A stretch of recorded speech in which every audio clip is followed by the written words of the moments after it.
Hi, this is Pastor Zach, and this is another sermon sneak peek. This week we're going to be in Ezekiel chapter 33, verses 1 through 9, and Matthew chapter 28, verses 16 through 20. And the Bible is very clear that we are all called to proclaim the gospel.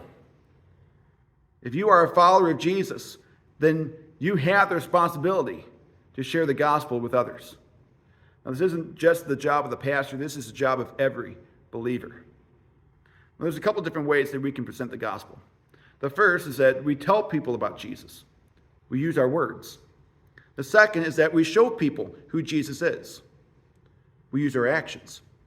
Now, a lot of the times we like to favor one over the other, but in reality, we need to use both. When we share the gospel with someone, we need to use both our words and our actions. Now, a lot of the times we just like to use our actions. It's easier that way. It's less offensive. We don't have to worry about hurting anyone's feelings. We just live the life that God has called us to live. We love people and we treat people the way that Jesus would treat them. But if God is calling us to speak, we need to speak. We need to tell people about Jesus. We need to tell people that Jesus loves them.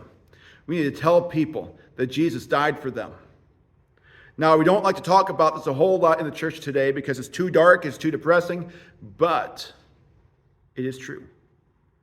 You see, the default place for every human being is hell.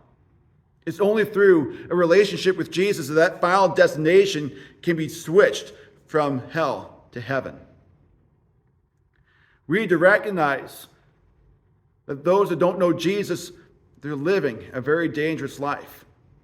The trajectory of their life is going in a very dangerous direction.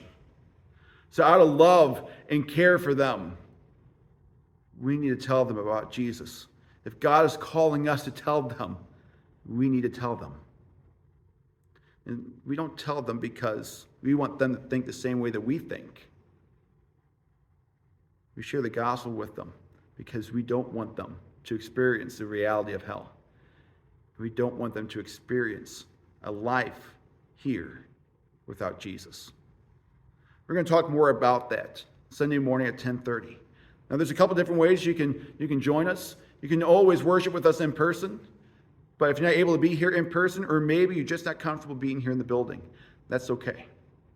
We do have our live stream on Facebook that starts roughly at 10:25. Whichever way you decide to join us, we're looking forward to seeing you. Thank you for taking the time to watch this video, and God bless.